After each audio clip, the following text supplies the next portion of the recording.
আসসালামু আলাইকুম। আমি মোহাম্মদ জহিরুল ইসলাম, একজন হিজামা থেরাপিস্ট। আমি শিক্ষকতার পাশাপাশি এই হিজামা থেরাপিস্ট হিসেবে কাজ করতেছি আলহামদুলিল্লাহ প্রায় ১ বছর যাবত। তো ওস্তাদের কাছ থেকে শেখার পর থেকে এখন পর্যন্ত ওনার সাপোর্ট নিয়ে আমি সামনের দিকে এগিয়ে যাচ্ছি। তো আলহামদুলিল্লাহ এখন পর্যন্ত হিজামা থেরাপিস্ট হিসেবে খুব ভালোই সময় যাচ্ছে আমার। আমি হাকিম শফিকুল ইসলাম বায়েজিদ, হিজামা ট্রেনার।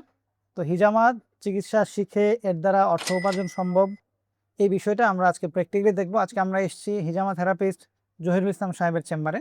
তো আজকে ওনার এখানে আমরা আসছি, তো ওনার মুখ থেকে আমরা বিস্তারিত শুনবো। কোর্সে ভর্তি হওয়ার আগে আপনার মনে কোনো ভয় বা দ্বিধা ছিল কি, যে আসলে কি শিখতে পারবো কিনা, শেখা সম্ভব কিনা? প্রথম প্রথম তো ভাবতাম যে আমি ভিডিও দেখতাম বিভিন্ন জায়গায় যে হিজামা থেরাপিস্ট হবো আমি। তো এর আগে ভাবতাম যে আসলে এটা অনেক কঠিন বিষয় হবে একটা। হয়তো শিখতে পারবো, বাকি প্রফেশনাল ভাবে করতে পারবো এটা ভাবি নাই কখনো। তো আপনি যে ট্রেনিং এ সবকিছু বুঝিয়েছেন যে সেন্টার চালানো থেকে শুরু করে কিভাবে থেরাপি দিতে হয়, সবকিছু মিলিয়ে আলহামদুলিল্লাহ ওই ভয়টা কেটে গেছে এবং আপনার এখানে আসার পর পরে আমি এই সেন্টার চালু করে ফেলি। তো আলহামদুলিল্লাহ এখন পর্যন্ত চলতেছে। পরে যখন আপনি নিজের হাতে প্রথম হিজামা করেন, তখন অনুভূতিটা আসলে কেমন ছিল? আমি আপনার কাছে শিখে আসার পরে ওইখানে তো প্র্যাকটিস করলাম, বাড়িতে এসে আমার ছোট ভাইকে করাইলাম। তো প্রথম প্রথম নার্ভাসনেস একটু কাজ করছে, এটা বাস্তবতা যে আমি যখন কাপটা লাগাচ্ছিলাম কাপটা খুলে যাচ্ছিল। আচ্ছা। সাকসেসফুলি শেষ করলাম। তারপর আস্তে আস্তে এখন পর্যন্ত আজকের দিন পর্যন্ত প্রায় ১৫২ জনকে আমি থেরাপি দিয়েছি আলহামদুলিল্লাহ। কনফিডেন্সের সাথে করতে পারি এখন যে কোনো কাজ, যে কোনো পেশেন্ট, যে কোনো স্কিন যাই হোক, যেমনই হোক, আচ্ছা, আলহামদুলিল্লাহ সব জায়গায় কাজ করতে পারি।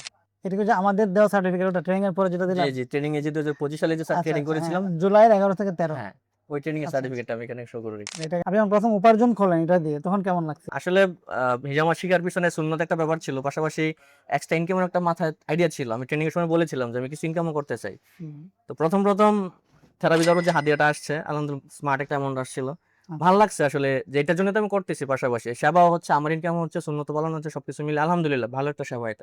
আপনি আমাদের এখানে যখন ট্রেনিং করলেন, একটা নির্দিষ্ট ফি দিয়ে আপনাকে ট্রেনিং করা লাগছে, তো আপনার কি মনে হয় যে আমরা যেভাবে শেখাচ্ছি বা যেভাবে সাপোর্টটা দিচ্ছি, ফিটা কি আসলে খুব বেশি মনে হয়েছিল? কোর্স করে আসার পরে হয়তো ২ মাসের ভিতরেই আমি একদিনে প্রায় ওইটার প্রায় 70% এর উপরে ইনকাম করে ফেলছিলাম শুধু একদিনে, একদম। যে ফিটা। আমি এবং এই নিউজটা আপনার গ্রুপেও শেয়ার করছিলাম যে আমি ওস্তাদ তো ৫,০০০ টাকা নিচ্ছে, এটা আসলে কিছুই না। তখন অনেক বেশি মনে হয়, কিন্তু পরবর্তীতে যখন থেরাপিস্ট হিসাবে কাজ করতেছি এই টাকাটা কিছুই না, ১-২ দিনে উঠে যায় এটা। তো তখন মনে হবে যে আসলে এটা কোনো টাকাই না, ফি না, নামমাত্র একটা ফি। যারা এখনো হিজামা ট্রেনিং করা নেই, একটু দ্বিধাতে একটু দ্বন্দ্বে আছেন, তাদের উদ্দেশ্যে আপনার মানে বক্তব্যটা কি আর কি? আমার বক্তব্যটা হচ্ছে সে যদি সেন্টার নাও দেয়, সে যেই ফি দিয়ে শিখবে, সে তার ঘরের মানুষকে যদি থেরাপি দিয়ে দেয়, তার এই ফি উসুল হয়ে যাবে। প্লাস আপনি একটা পেশায় জড়িত আছেন, এর পাশাপাশি আপনি হিজামা করতেছেন, এইভাবে আরো মানুষ বা অন্য কোনো পেশার ব্যক্তিরাও কি এভাবে করা সম্ভব? অবশ্যই সম্ভব। আমি আর অনেককেই চিনি যারা সরকারি চাকরি করে বা অন্য চাকরিতেও আছে। তারা অফ ডে তে এটা করে। আমার সময় খুব কম। এর মাঝে আমি একটা বেনিফিট বের করতে পারতেছি। তো যারা বেশি সময় আছে, যেমন ইমাম সাহেবরা আছেন, ৫ ওয়াক্ত নামাজের পাশাপাশি বেশিরভাগ সময় ফ্রি থাকেন। তো আমিও তো নামাজ পড়ি। মাদ্রাসার হ্যাঁ, শিক্ষকরা। নামাজের গ্যাপে যে টাইমটা থাকে ওই টাইমে শিডিউল ঠিক করি। যেমন আসর থেকে মাগরিব, এশার পরে, ফজরের পরে। হ্যাঁ, এইভাবে সেট করি আমি। তো সুন্দর আমি যদি সময়। পারি চাকরির পাশাপাশি অবসর টাইমে, ইমাম সাহেবরাও মাদ্রাসা যারা খেদমত করতেছেন তারাও পারবেন। কারণ নামাজের গ্যাপে তাদের সময় থাকে। আর একটা হিজামা যে টাইমটা থাকে একদম সুন্দর সময়। একটা নামাজের গ্যাপে একটা থেরাপিস্ট দেওয়ার জন্য খুব ভালো একটা সময় এটা। এবং তারাও আসতে প্লাস পারে রোগীরা এখানে। তো আগে থেকে যোগাযোগ করেই হ্যাঁ, আসবে। যোগাযোগ করে আসে। হিজামা করার জন্য আপনাকে যে ফিক্সড একদম মুদি দোকানদারের মতো সময় দিয়ে বসে থাকতে হবে, বিষয়টা এরকম না। আপনি আপনার নিজস্ব পেশার পাশাপাশি এই চিকিৎসা করতে পারেন। এই জন্য কিন্তু ওই পেশা ছাড়তে হচ্ছে না। এজ এ ট্রেনার, প্রশিক্ষক হিসেবে যখন আমি আপনাদেরকে শিখাইছি, তখন আমাকে কত দিবেন আপনি?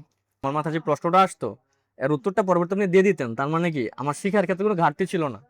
তো এই কারণে আমি আপনাকে ১০ই দিব।